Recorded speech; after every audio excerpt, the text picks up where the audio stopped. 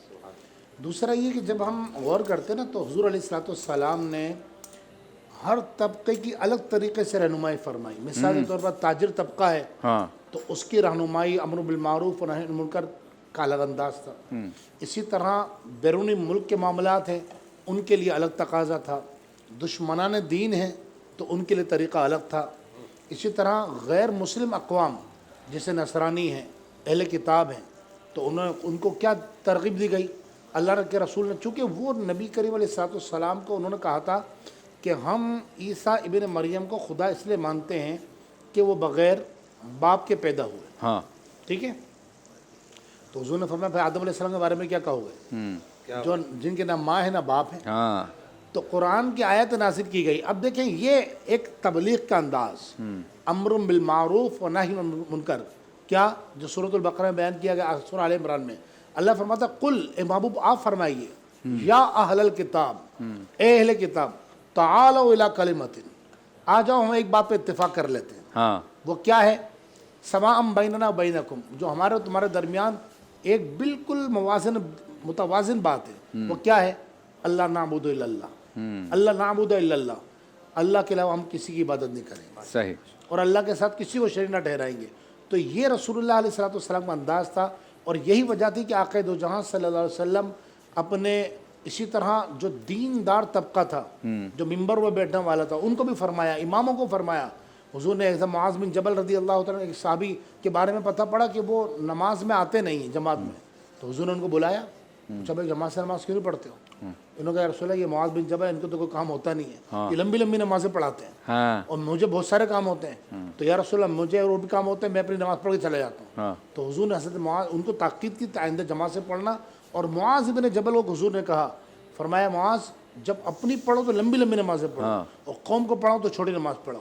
اسی طرح حضرت اکرمہ رضی اللہ تعالیٰ کو حضرت ابن عباس سے تلقین فرمائی تھی, اور انہوں نے فرمایا کہ جب تم درس دو تو ہفتے میں ایک بار درس قرآن دیا کرو, بس ایک بار درس دیا کرو قوم کو, اور بہت زیادہ لوگ تقاضا کرے تو ہفتے میں 2 یا 3 مرتبہ درس دو, اس سے زیادہ درس نہ دو. اور عبداللہ بن مسعود رضی اللہ تعالیٰ عنہما ہفتے میں ایک بار درس دیا کرتے تھے، تو وہ لوگوں نے کہا جی آپ زیادہ درس دیں، فرمایا حضور نے ہمیں منع فرمایا کہ لوگ اکتا نہ جائیں۔ آخر بات یہ کہ بات ختم کرتا ہوں، تو وہ ہمارے جو خطبہ خطیب حضرات، میرے دوست، میرے بھائی، ہمارے بڑے بزرگ جو جمعہ پڑھاتے ہیں، بھائی خدا کے واسطے جماعت ٹائم پہ کھڑا کیا کرو۔ ہاں کیا کرتے تقریر کرے جائیں گے مولانا، کرے چلے جائیں گے۔ ارے بھائی وہ عوام، ہمارے استاد محترم نے فرمایا کرتے تھے جب ہم جامعہ طالب علم میں تھے، تو وہ فرمایا کرتے تھے کہ جب جمعہ پڑھانے جاؤ نا تقریر چھوٹی کرنا، لوگ تمہاری تقریر سننے نہیں آتے، نمازیں پڑھنے آتے۔ ہاں، اور نماز میں بھی صورتیں چھوٹی، صورتیں چھوٹی، چلے کیونکہ اب تو اتنا رش ہو جاتا ہے، لوگ دھوپ میں باہر بھی کھڑے دھوپ میں ہوتے باہر ہیں۔ کھڑے ہوئے ہوتے ہیں۔ آپ نے پورے سورہ رحمان میں فن قرأت کا مظاہرہ کرنا ہے اپنا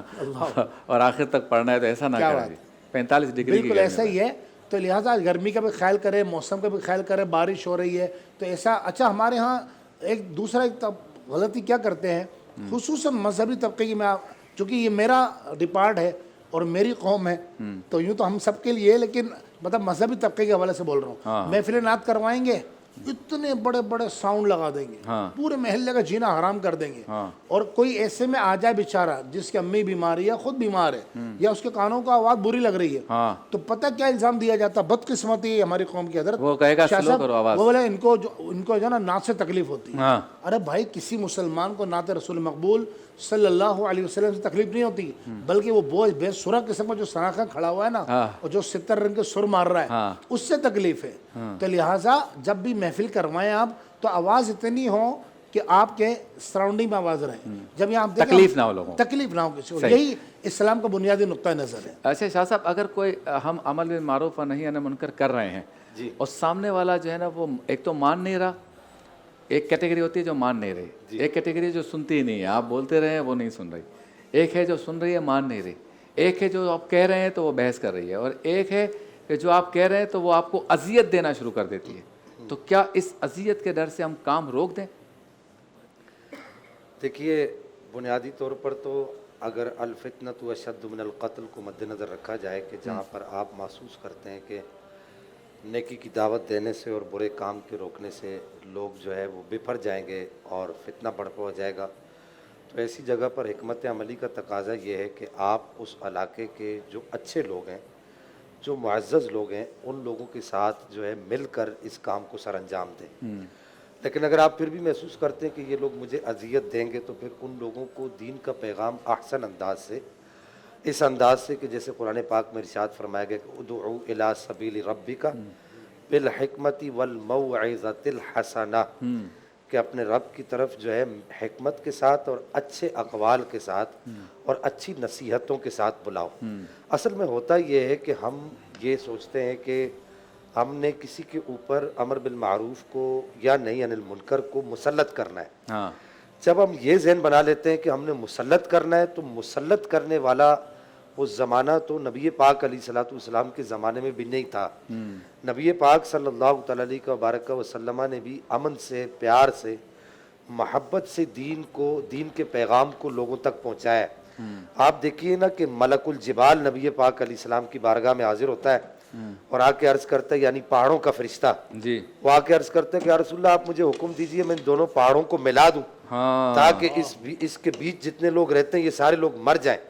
تو نبی پاک علیہ الصلوۃ والسلام ارشاد فرماتے ہیں کہ نہیں، ایسا نہیں ہے، بلکہ مجھے امید ہے کہ اگر ان لوگوں نے اللہ کے پیغام کو قبول نہ کیا، میری رسالت کی گواہی نہ دی، اللہ کی توحید کی گواہی نہ دی، ان کی نسلوں میں سے ضرور لوگ ایسے آئیں گے جو میری رسالت کو مانیں گے، اللہ کی توحید کو مانیں گے۔ آپ پھر دیکھیے کہ ایک وقت ایسا آیا کہ سخت سے سخت دل لوگ، کہ وہ لوگ جو نبی پاک صلی اللہ تعالیٰ علیہ وبارک وسلم کو طرح طرح کی اذیتیں پہنچایا کرتے تھے۔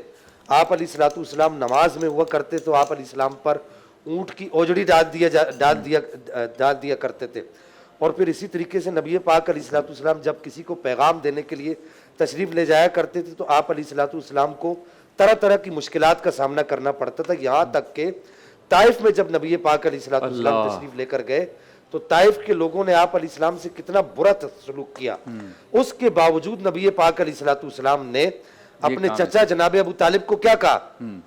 آپ نے ارشاد فرمایا کہ چچا اگر یہ لوگ میرے ایک ہاتھ میں سورج لا کے رکھ دیں اور دوسرے ہاتھ میں چاند لا کر رکھ دیں، میں پھر بھی اللہ کی توحید کی دعوت اور اپنی رسالت کی دعوت ان لوگوں کو دینا بند نہیں چھوڑوں گا. تو بنیادی طور پر دو چیزیں ایسی ہیں کہ جسے ہم مد نظر رکھیں تو ہم اذیت سے محفوظ رہ جائیں گے. ایک حکمت عملی اور ایک یہ تسلط کا جو ہمارا ذہن ہے, یہ ہم تسلط کا ذہن ختم کر دیں تو انشاءاللہ لوگ بڑی آسانی سے امر بالمعروف نہی عن المنکر کو قبول کریں گے. کیا بات ہے, سبحان اللہ سبحان اللہ. ہاں جی, یہ آپ نے کیسے بنایا, جلدی سے بتائیے. اچھا, یہ جو ہے اس میں ہم نے ایکول کوانٹٹی میں لیا ہے مکھن اور میدا.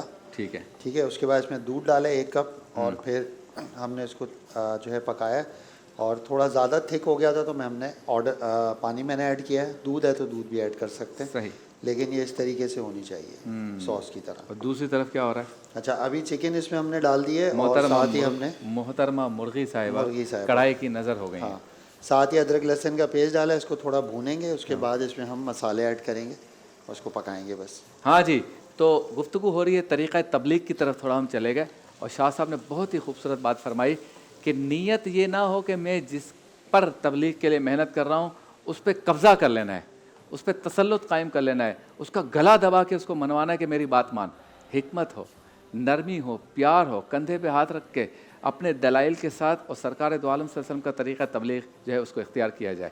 ہاں, جہاں تک بات ہے سختی کی, تو حالات تو آپ کو اچھے یا سازگار کم ہی ملیں گے, اور اگر اچھے اور سازگار حالات مل جائیں اچھی بات کرنے کے لیے, یعنی کہ اچھائی کی طرف بلانے اور برائی سے روکنے کے لیے اچھے حالات مل جائیں تو کیا ہی بات ہے, پھر ثواب بھی اسی اعتبار سے ہوگا. معاملہ تو تب ہے, کمال تو تب ہے کہ حالات کٹھن ہو, مشکل ہو, اور اس میں سے آپ جو ہے وہ امر بالمعروف والا کام کریں. یہی وجہ ہے کہ اکثر ہم دیکھتے ہیں کہ ہم تن آسانی والے کام ڈھونڈتے ہیں, جس سے میرے تن کو آسانی ہو, مشقت نہ کرنی پڑے, جد و جہد نہ کرنی پڑے. اسی لیے ہم دیکھتے ہیں کہ عموماً ہمارے ہاں خطبہ جب طریقے سکھاتے ہیں کھانے کے, تو بتاتے ہیں کھانا کھانے سے پہلے ہاتھ دھونا ہے, اس ہاتھ کو پہنچنا نہیں ہے, کھانا کھاتے وقت گھٹنا آپ کا کون سا پاؤں اوپر ہوگا, کھانا کھاتے وقت کون سے ہاتھ سے کھانا کھانا ہے, کھانے میں کیا کھانا ہے, کھانے کے بعد کی دعا کیا ہے, کھانے سے پہلے کی دعا کیا ہے, کھانے کے بعد برتن, یعنی کھانے کے آس پاس چیزیں گھوم رہی ہیں. کسی خطیب نے یہ نہیں کہا کل سے آپ سب فاقے کریں گے, پیٹ پہ پتھر باندھیں گے, کیسے کہیں گے, مشقت والا کام ہے. اور یہ تو بتاتے ہیں کہ تبلیغ کرنی ہے, یہ نہیں بتاتے کہ جس طرح میرے آقا نے طائف کی گلیوں میں پتھر کھائے, کراچی, لاہور, اسلام آباد, پشاور, کوئٹہ اور پاکستان کے چپے چپے اور دنیا بھر میں جہاں جاؤ گے ہو سکتا ہے گولیاں بھی کھانی پڑے, پھر بھی تبلیغ کرنی ہے. یہ نہیں سکھاتے. اچھی جگہ پہ تبلیغ کریں, انکار اس سے بھی نہیں ہے, ثواب اس میں بھی ہوگا, لیکن بات کرنے کا مقصد ہے کہ ذہن بنائیں کہ دین کے کام کے لیے اور اچھے اور بڑے ثواب کے لیے مشقت کا جذبہ بھی ہونا چاہیے, تکلیف کے لیے تیار رہیں. ایسی تکلیف جو میں یہاں کھڑا ہوں تو جو مجھے ہو رہی ہے, اس سے بریک. مولایا صلی وسلم دائما آمدید ایک بار پھر آپ کی خدمت میں حاضر ہیں. مزیدار سحری بن رہی ہے. جی بتائیے. یہ تو لالم لال ہو گئے بھائی مرغی صاحبہ. جی, کیا ہو گیا اس کو, مسالے زیادہ ڈال دیے آپ نے؟ نہیں, اس میں ہلدی ڈالی ہے جس سے پیلی ہو گئی, اور پھر مرچ ڈالی جس سے لال ہو گئی. دیکھیں آپ, لال پیلی ہو گئی. کیا بات. تو اس میں پہلے آئل ڈالا, آئل کے بعد چکن, اور ساتھ ہی ادرک لہسن کا پیسٹ تاکہ اس کی خوشبو اچھی آ جائے. اس کے بعد ہم نے اس میں نمک, لال مرچ کوٹی ہوئی اور ہلدی ڈالی ہے. اب یہ اچھی طرح سے ہلدی کی جو اسمیل تھی وہ ہٹ گئی ہے. اب یہ اس میں ہم شملہ مرچ ایڈ کر رہے ہیں. کیا بات ہے. اسلامی تاریخ ہم انشاءاللہ کل کر لیں گے. اس وقت ہم مسئلہ کیا ہے کی طرف چلیں گے, لیکن جانے سے پہلے ہمارے لیے ملبوسات بھیجتے ہیں روزانہ جے ڈاٹ. تو جے ڈاٹ کا شکریہ جو ہمارے لیے ملبوسات بھیجتے ہیں. اللہ آپ کے رزق میں برکت عطا فرمائے. آپ بھی اپنی عید کی شاپنگ کے لیے جے ڈاٹ کو یاد رکھیے. اب ہم چلتے ہیں اس سیگمنٹ کی جانب جس میں ہم معاشرے کے کسی ایک مسئلے کو آپ کے سامنے پیش کرتے ہیں, کچھ اس پر ہوم ورک کرتے ہیں اور کوشش کرتے ہیں کہ جاننے کی کوشش کریں کہ یہ جو مسئلہ ہے اس کے پیچھے مسئلہ کیا ہے, اور اس مسئلے کو جو پیدا کرنے والے ہیں ان کے دماغ میں مسئلہ کیا ہے. سیگمنٹ کا نام ہے مسئلہ کیا ہے.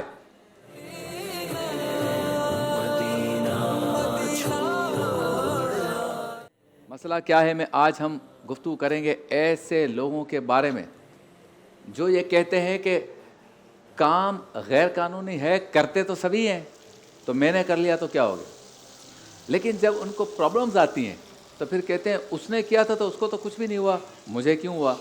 تو بھائی آپ سارے سوالات ہم سے کر رہے ہیں, کچھ اپنے اعمال پہ بھی غور کیجئے. یعنی پتہ ہے کہ یہ کام غیر قانونی ہے, پتہ ہے کہ اس کام میں رسک ہے, پتہ ہے کہ یہ کام کریں گے تو پھنسیں گے, اریسٹ ہوں گے, بدنام ہوں گے, مارے جائیں گے, پریشان ہوں گے خود بھی اور فیملی بھی, پھر بھی کر رہے ہیں, اور کرنے کے بعد کہتے ہیں سارے ہی تو کر رہے تھے تو میں نے کر لیا تو کیا ہو گیا. آپ کے اس سوال, آپ کی اس دلیل اور آپ کی اس ذہنی کیفیت پہ میں یہی کہہ سکتا ہوں کہ آپ کا مسئلہ کیا ہے. شاہ صاحب کیا مسئلہ ہے؟ افراد کے ہاتھوں میں ہے اقوام کی تقدیر, ہاں ہر فرد ہے ملت کے مقدر کا ستارہ. ہاں بنیادی طور پر ہم یوں سمجھیے کہ من حیث القوم ہم لوگ بالکل اس بات کو فراموش کر چکے ہیں کہ اگر دوسرا آدمی برا کام کر رہا ہے تو میں نے بھی اس برے کام کو بجا لانا ہے. اس کو اگر کچھ نہیں ہوا تو مجھے بھی کچھ نہیں ہوگا. ہمارے بڑے اس کی مثال یہ دیا کرتے تھے کہ اگر کوئی آدمی کنویں میں چھلانگ لگا رہا ہے تو آپ نے بھی کیا کنویں میں چھلانگ لگانی ہے. قانون کو توڑنا یا کوئی برا کام کرنا, اگر اس کے لیے کوئی رستہ ایسا نکل گیا جس کی وجہ سے وہ بالکل محفوظ سیف سائڈ سے نکل گئے تو لازمی نہیں ہے کہ آپ بھی سیف سائڈ سے نکل جائیں گے, بلکہ آپ یہ دیکھیے کہ اس کام کے کرنے سے میری قوم کا, میری ملت کا اور میرے جو آس پاس کے لوگ ہیں ان لوگوں کا کیا فائدہ ہے اور کیا نقصان ہے. یہ قانون اور یہ جتنی بھی چیزیں ہمیں برے کاموں سے روکنے کے لیے جو ترتیب دی گئی ہیں یہ ہمارے ہی اچھے کے لیے ترتیب دی گئی ہیں. اب اگر ہم لوگ اس پر عمل نہیں کریں گے تو پھر کون عمل کرے گا؟ کیا بات. اور پھر یہ دیکھیے کہ ہم وہی ایک بات وہی جو کل مفتی صاحب نے ارشاد فرمائی تھی کہ یہی قوم جب یہاں سے کسی دوسرے ملک میں جاتی ہے تو وہاں جا کے سارے قوانین کی پابند ہو جاتی ہے. وہاں جو ہے وہ پان تھوکنا تو دور کی بات, پان وہ ایک تو چھپ کے بیٹھ کے کھاتی ہے, دوسرا اس کا ریپر بھی سوچتی ہے کہ کہیں کسی جگہ ڈسٹ بن کے اندر پھینکا جائے. اور بعض جگہوں پہ تو پوچھتے ہوئے ڈرتی ہے, بھائی یہاں پہ کہیں پان ملتا ہے, یہ پوچھتے ہوئے بھی ڈرتے ہیں. ہاں بالکل ایسا ہی ہے, پوچھتے ہوئے بھی ڈرتے. میں یہ عرض کر رہا ہوں کہ اصل میں ہم لوگ یہ بات بالکل بھول چکے ہیں کہ یہ جو قانون کی پاسداری ہے اور یہ جو قانون کی بالادستی ہے یہ ہر فرد کے لیے لازم ہے. لیکن افسوس کے ساتھ کہنا پڑتا ہے کہ میرے ملک میں, اگرچہ میرا ملک وہی ملک ہے کہ جس کے بارے میں اقبال نے کہا تھا کہ میرے عرب کو آئی ٹھنڈی ہوا جہاں سے, میرا وطن وہی ہے, میرا وطن وہی ہے. تو میرے ملک میں افسوس کے ساتھ یہ کہنا پڑ رہا ہے کہ اگر کوئی بڑا آدمی برا کام کرتا ہے تو اسے چھوٹ مل جاتی ہے, اور اگر کوئی چھوٹا آدمی برا کام کرتا ہے تو اس کی گرفت ہو جاتی ہے. اور معذرت کے ساتھ سارے قانون, سارے ضابطے, سارے قاعدے, سارے کلیے یہ غریبوں ہی کے لیے بنے ہیں, کمزور لوگوں کے لیے بنے ہیں. وہ لوگ جو طاقتور ہیں اور جو بڑے عہدے والے لوگ ہیں ان کے لیے قانون نہیں بنے, وہ ان قوانین سے جو ہے وہ جی چرا کے اور پتلی گلی سے یوں سمجھیے کہ وہ آسانی سے نکل جاتے ہیں. تو آپ یہ نہ سوچئے کہ اس آدمی نے یہ کام نہیں, اس آدمی نے یہ کام کیا تو وہ نکل گیا تو میں نے کیا تو کیا ہو جائے گا, میں بھی نکل جاؤں گا. نہیں, یہ ایک مثال دیا کرتے تھے ہمارے بزرگ, اپنی کتب کے اندر لکھا ہے کہ ایک بادشاہ نے اعلان کیا تھا کہ کل سب جو ہے تالاب میں پانی ختم ہو گیا شاہی محل کے, کل سب ایک ایک بالٹی لے کر آنا. اگلے دن آپ نے سوچا کہ جی میں لے کے جاؤں گا, میں نہیں لے کے جاؤں گا تو کیا ہوگا. مفتی صاحب نے سوچا جی انہوں نے میں نہیں لے کے جاؤں گا تو کیا ہوگا, باقی تو لے کر آئیں گے. اگلے دن سارے خالی ہاتھ آ گئے. تو بادشاہ نے پوچھا کہ بھائی تم لوگ پانی کیوں نہیں لے کر آئے, بالٹی کیوں نہیں لے کر. انہوں نے کہا جی میں نے سوچا تھا وہ لے کر آئے گا, اس نے سوچا تھا وہ لے کر آئے گا. آپ یہ نہ سوچیں کہ میں اگر اس برے کام, وہ اگر اس برے کام سے نکل گیا ہے تو میں بھی اس برے کام سے نکل جاؤں گا. اور دوسری بات آپ اپنے ذہن میں یہ رکھیے کہ یہ کام جیسا بھی اگر اس نے کر لیا ہے تو وہ عند اللہ ماخوذ ہوگا, عند اللہ ماجور نہیں ہوگا. ایک اللہ کی عدالت ہے, اس عدالت میں اس کو جواب دینا پڑے گا. آپ اس کی عدالت میں کھڑے ہونے کے لیے اگر تیار ہوتے ہیں تو پھر آپ کے ذہن میں یہ تصور قائم ہو جائے گا کہ آپ نے, اگر اس نے برا کام کیا ہے تو آپ نے یہ برا کام نہیں کرنا. جیسا کہ سرکار عمر فاروق رضی اللہ تعالیٰ عنہ ارشاد فرماتے ہیں کہ میں ایک نوجوان کی قبر پر گیا تو میں نے اس کی قبر پر کھڑے ہو کر پوچھا کہ یہ بتا کہ تو اپنے رب کے حضور کھڑے ہونے سے ڈرا, یعنی برا کام کرنے سے بچا, تو مجھے یہ بتا کہ اللہ نے تجھے کیا انعام دیا. تو اس کی قبر سے آواز آئی کہ اللہ جل مجدہ الکریم نے وَلِمَنْ خَافَ مَقَامَ رَبِّهِ جَنَّتَانِ, کہ جو اپنے رب کے حضور کھڑے ہونے سے ڈرا اس کو اللہ 2 جنتیں عطا فرماتا ہے. تو اس نے قبر میں سے جواب دیا کہ اللہ نے مجھے اپنا وعدہ پورا کیا اور مجھے 2 جنتیں عطا فرمائی. ایک تیسری بات یہاں پہ میں عرض کرنا چاہوں گا کہ یہ بات یاد رکھیے کہ ہمارے معاشرے کے اندر ایک یہ بھی بہت عجیب پہلو ہے کہ اگر کوئی آدمی غلط کام کرتا ہے تو اس کو سراہنے والے بہت ہوتے ہیں. وہ کہتے دیکھو یار وہ تو راتوں رات امیر بن گیا ہاں۔ اور تو ایسے ہی بیٹھا ہوا ہے، تو اس کا بچپن کا دوست ہے، اس کی ستائش کرتے ہیں، ہاں اس حوصلہ کی افزائی۔ ستائش کرتے ہیں، دیکھو ماشاءاللہ وہ فلاں گاڑی میں گھوم رہا ہے، اس کا اتنا بڑا بنگلہ ہے، تو بھی کوئی ایسی کوشش کر، تو وہ پھر دیکھتا ہے کہ یار اس نے برا کام کیا۔ دیکھیے اگر آپ لوگ کسی کو برے کام پر اکساتے ہیں تو یہ شریعت کا بھی قاعدہ ہے اور ہمارا لا بھی ہے کہ معاون برائی میں شمار ہوتا ہے، جیسے کہتے ہیں کہ آلہ قتل دینے والا بھی قاتل ہے، ہاں۔ معاون قتل بھی قاتل ہے، اور قرآن بھی یہ کہتا ہے کہ وَتَعَاوَنُوا عَلَى الْبِرِّ وَالتَّقْوَى وَلَا تَعَاوَنُوا عَلَى الْإِثْمِ وَالْعُدْوَانِ، کہ نیکی کے کاموں میں ایک دوسرے کو اکساؤ، ان کو ترغیب دو، لیکن برائی کے کاموں میں ایک دوسرے کو نہ اکساؤ، بلکہ ان کو روکو۔ اور نبی کریم علیہ السلام نے ارشاد فرمایا کہ جب کسی کو برا کام کرتے ہوئے دیکھو تو اس کو روکو، یہ تمہاری اس کے ساتھ مدد ہے۔ عرض کی یا رسول اللہ وہ کیسے؟ ارشاد فرمایا کہ کل بروز قیامت اللہ کے حضور کھڑا ہو کر وہ کہے گا کہ یا رب العالمین میں تو برا کام کرنا چاہ رہا تھا لیکن اس آدمی نے روکا، اللہ تعالیٰ اس کو بھی ثواب عطا فرمائے گا، تمہیں بھی ثواب عطا سبحان فرمائے اللہ، سبحان اللہ، کیا بات ہے۔ ٹرین آنے والی ہے، پھاٹک بند ہے، جی 50 آدمی پیچھے کھڑے ہیں اور دیکھ رہے ہیں کہ ٹرین آ رہی ہے، جی اور جب ٹرین آ رہی ہو پھاٹک بند ہو تو حضرت صاحب روڈ کراس نہیں کرنا چاہیے، خلاف قانون بھی ہے، جب خلاف قانون ہے تو خلاف شرع بھی ہے، خلاف انسانی حقوق بھی ہے کہ جان جا سکتی ہے۔ 48 لوگ جھمپے لگا کے نکل گئے، آخری دو نے جب دیکھا کہ 48 کو کچھ نہیں ہوا تو ہمیں بھی کچھ نہیں ہوگا، لیکن وہ گئے تو ٹرین نے ان کو کچل دیا۔ صحیح ہے، یہ مثال ہے کہ ضروری نہیں ہے کہ کچھ لوگ نکل گئے تو آپ بھی نکل جاؤ گے، آپ بھی پھنس سکتے ہو۔ خلاف قانون چیز خلاف قانون ہے، شرع میں تو آپ بچ ہی نہیں سکتے، دنیا میں نہیں نظر آئے گا، کچھ تو آخرت میں نظر آئے گا، اس لیے ایسی چیزوں سے بچنا چاہیے۔ ہاں جی، آخرت کی بات ہو رہی ہے تو آپ کی یہ ڈش بھی جو ہے وہ آخری مراحل میں ہے، بالکل۔ کیا ہو رہا ہے جلدی جلدی بتائیں۔ یہ دیکھیں اس میں ہم نے چکن اور شملہ مسالے کے بعد شملہ ڈال دی تھی، اس کے بعد جو ہے ہم نے اس میں جو ہے وائٹ سوس ڈالا اور اس کو اچھی طرح سے مکس کیا، ساتھ ہی ہم نے اس میں چیز اور کریم ایڈ کر دیا۔ یہ دیکھیں کہ مطلب ٹیسٹ میں اس میں مرچ تیز ہوگی؟ نہیں، درمیانی ہوگی، درمیانی، کیونکہ رکھنا چاہیں تو رکھ لیں، لیکن اصل ٹیسٹ درمیانہ ہے اس کا۔ ہاں اگر رکھنا چاہیں رکھ سکتے، اصل ٹیسٹ جو ہے وہ درمیانہ ہے کیونکہ وائٹ سوس میں بنی ہوئی ہے تو ہلکی اسپائس آئے گا اس میں فلیور اور کریمی ٹچ آئے گا اس کا۔ جی مفتی صاحب، میں ایک بات کہنا چاہوں گا اس حوالے سے جو آپ نے سوال کیا، ایک بات کہہ کے میں اجازت چاہوں گا۔ دیکھیں دنیا کے جتنے مذاہب ہیں نا، دنیا میں جتنے مذاہب ہیں ان تمام مذاہب کی کتاب، دنیا کی کسی کتاب میں یہ نہیں لکھا ہے کہ غلط کا انجام اچھا ہے، ماشاءاللہ یہ کہیں بھی نہیں لکھا ہے۔ بہت صحیح، غلط کا انجام برا ہے، برا ہے، وہ آپ کر رہے ہیں یا کوئی کر رہا ہے یا آپ کسی کو دیکھ کے کر رہے ہیں، برے کام کا برا نتیجہ، چاہے وہ برا کام چچا کرے چاہے بھتیجا، بالکل ایسا ہی۔ کوئی بھی کرے۔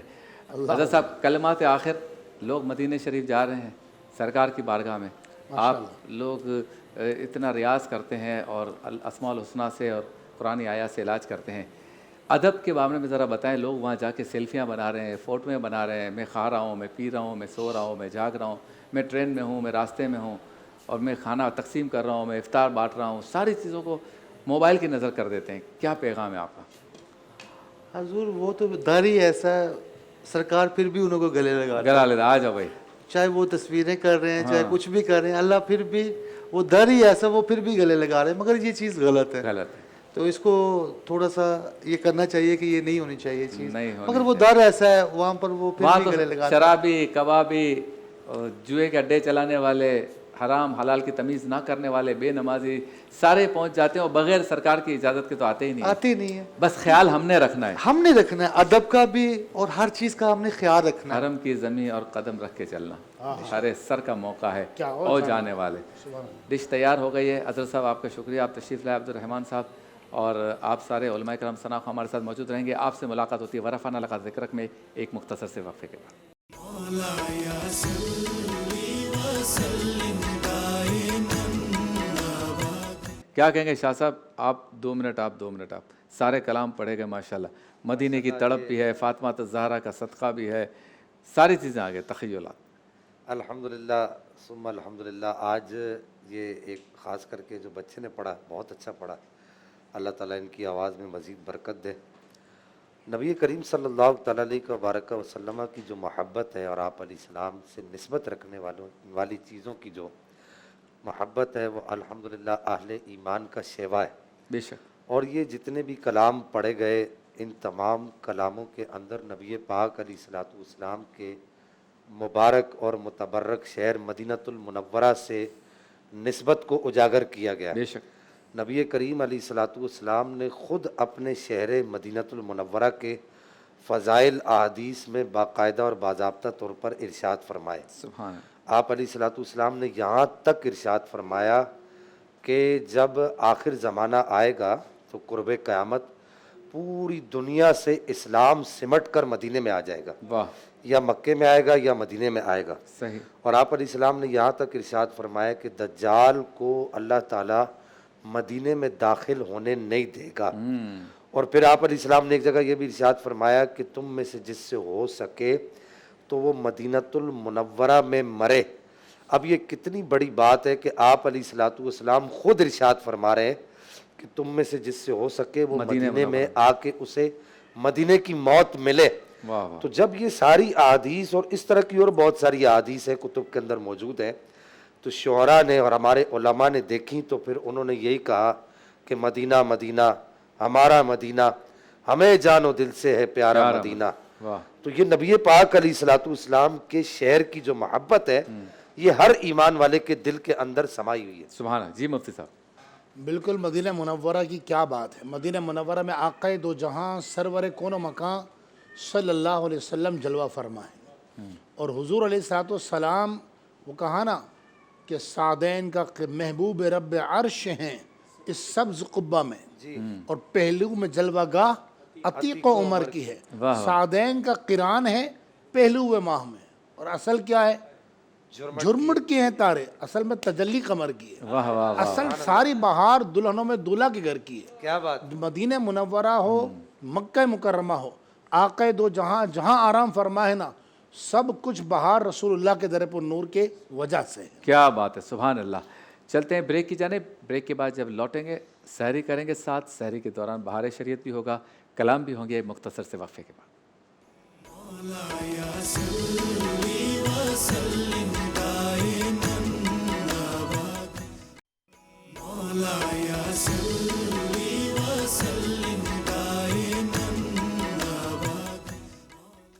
خوش آمدید. ایک بار پھر آپ کی خدمت میں حاضر ہیں. کراچی اسٹوڈیو میں ہم سحری کر رہے ہیں. یقیناً لاہور کے ہمارے دوست ساتھی وہاں پہ بھی سحری ہو رہی ہوگی. اسلام آباد والے شاید فجر کی نماز کی تیاری کر رہے ہوں گے. علماء کرام ثناخواں ہمارے ساتھ ہیں. ایک کلام سنتے ہیں اس کے بعد مفتی صاحب بہار شریعت میں نقطہ یا مسئلہ بیان کریں گے. جی بیٹا. سبحان اللہ. اب چلتے ہیں اس سیگمنٹ کی جانب جس میں مفتی غلام دستگیر صاحب ایک مسئلہ آپ کے سامنے جو ہے بیان کریں گے اس کا حل بتائیں گے.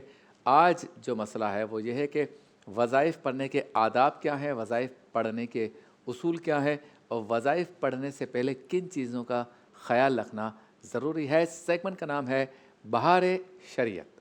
اپنی دنیا چھوڑ آئے. بسم اللہ الرحمن الرحیم. اہدنا الصراط المستقیم. صدق اللہ العظیم. ہمارا دین اسلام ایسا آفاقی مذہب ہے جس نے ہمیں ایک اعتدال کی راہ سکھائی ہے. ہمیں یہ بتایا ہے کہ ایک مسلمان کو معتدل مزاج کیسے بننا ہے. اس کے طریقے بیان کیے, اس کے انداز, اس کے افکار بیان کیے. قرآن مجید فرقان حمید میں اللہ رب العالمین نے واضح طور پر نماز کے احکامات بیان فرمائے ہیں. اور قرآن مجید فرقان حمید اللہ کا وہ کلام ہے کہ جس میں کم و بیش 700 مقامات پر نماز کا حکم دیا گیا.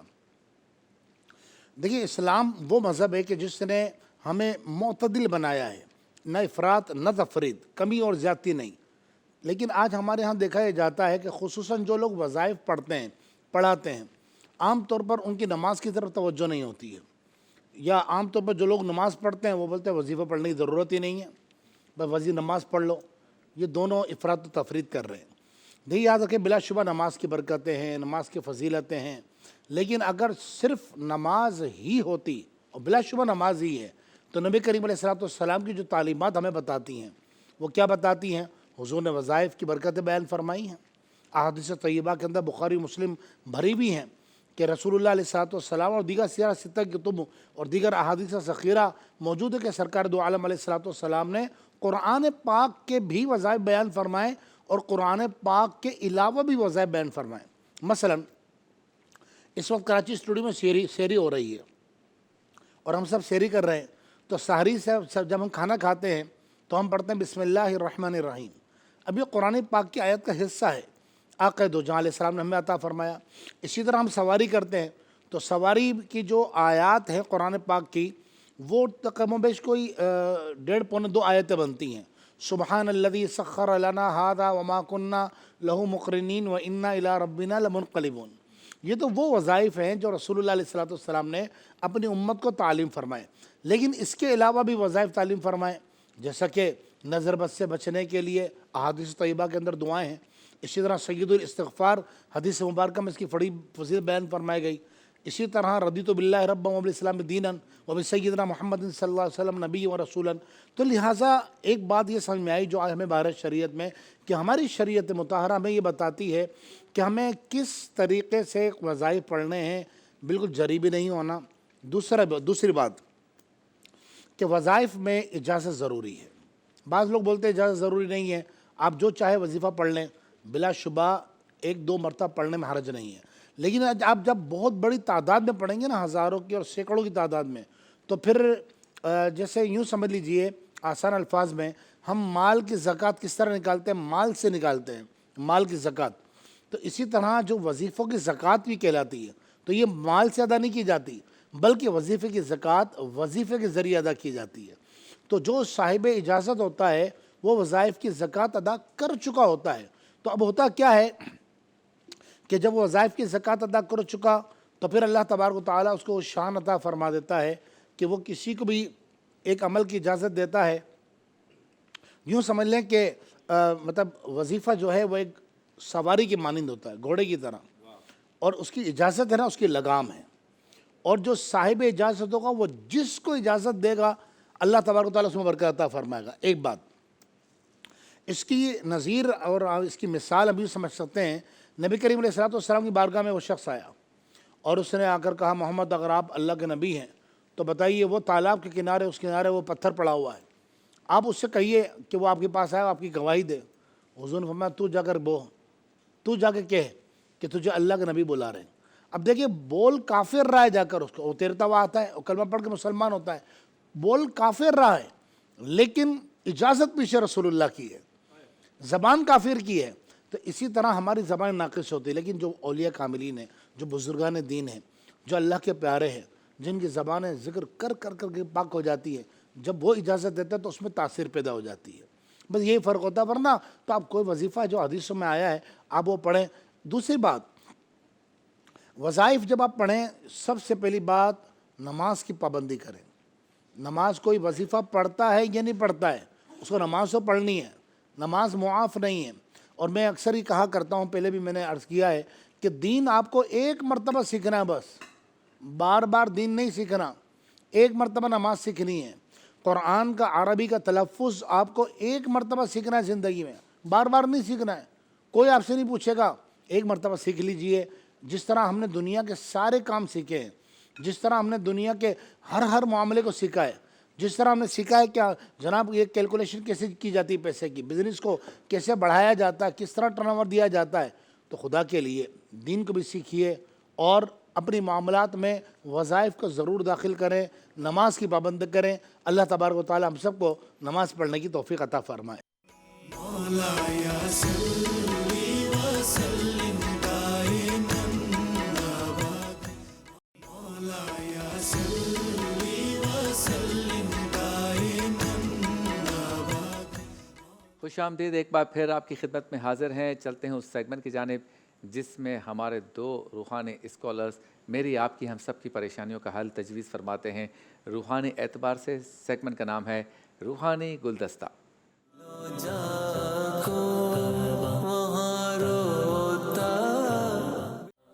موجود ہے ہمارے ساتھ مختوم زادہ سید مکرم اشرفی الجیلانی. السلام علیکم.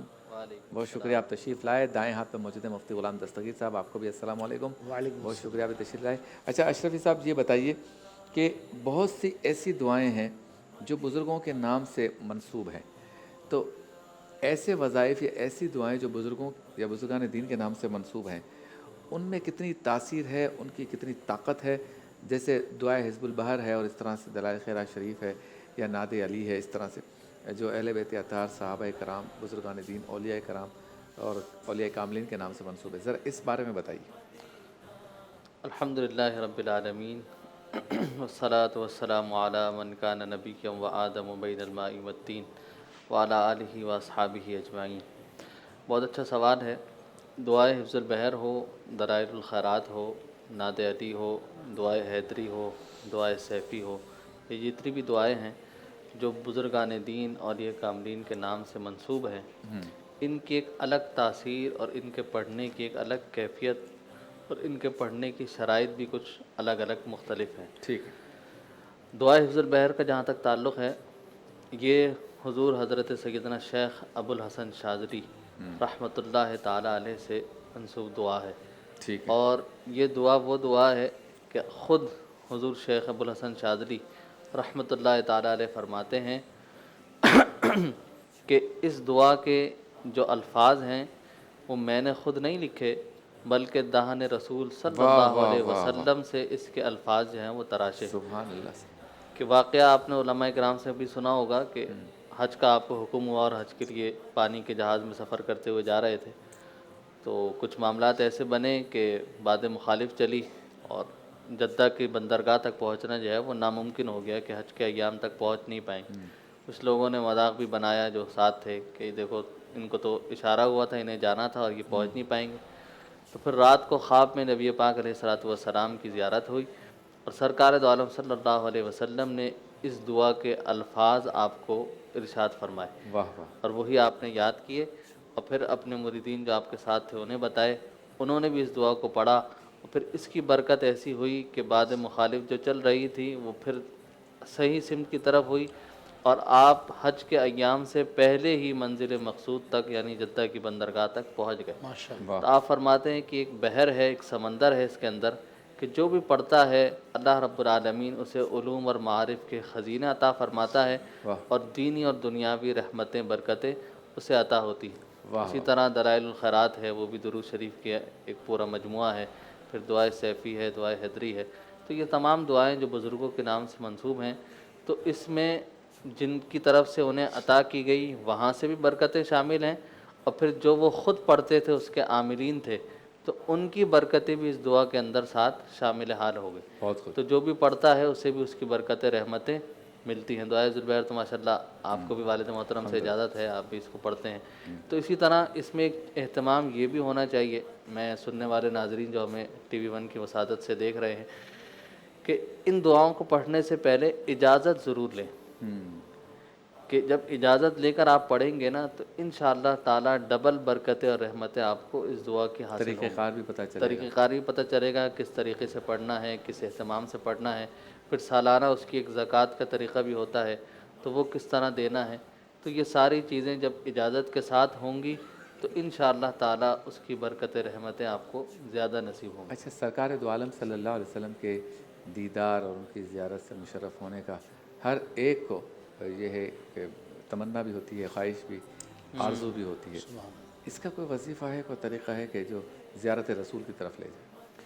جی بالکل، بہت اچھا سوال ہے، اور یقیناً ہر مومن مسلمان کے دل میں یہ خواہش ہوتی ہے، یہ تڑپ ہوتی ہے کہ مدینے والے آقا تاجدار کائنات صلی اللہ علیہ وسلم کی زیارت نصیب ہو جائے۔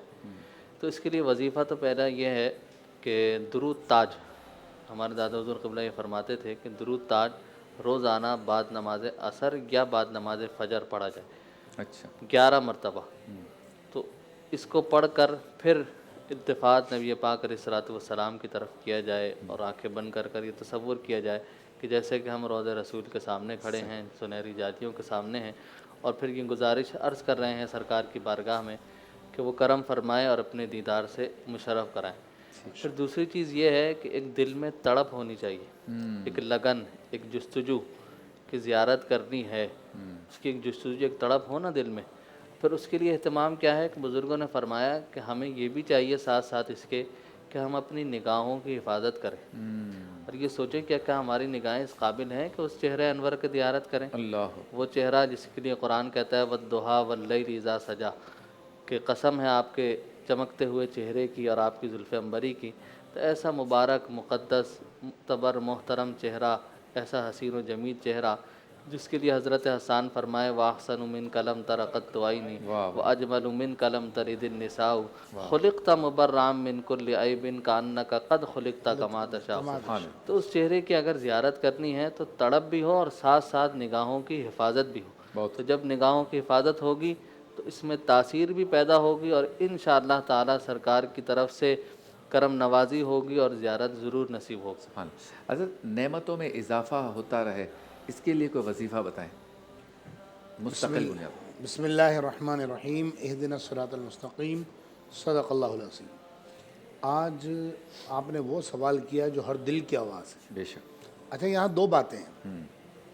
پہلی بات یہ کہ نعمتوں میں تو اضافہ ہو لیکن وہ نعمتیں قائم بھی رہیں۔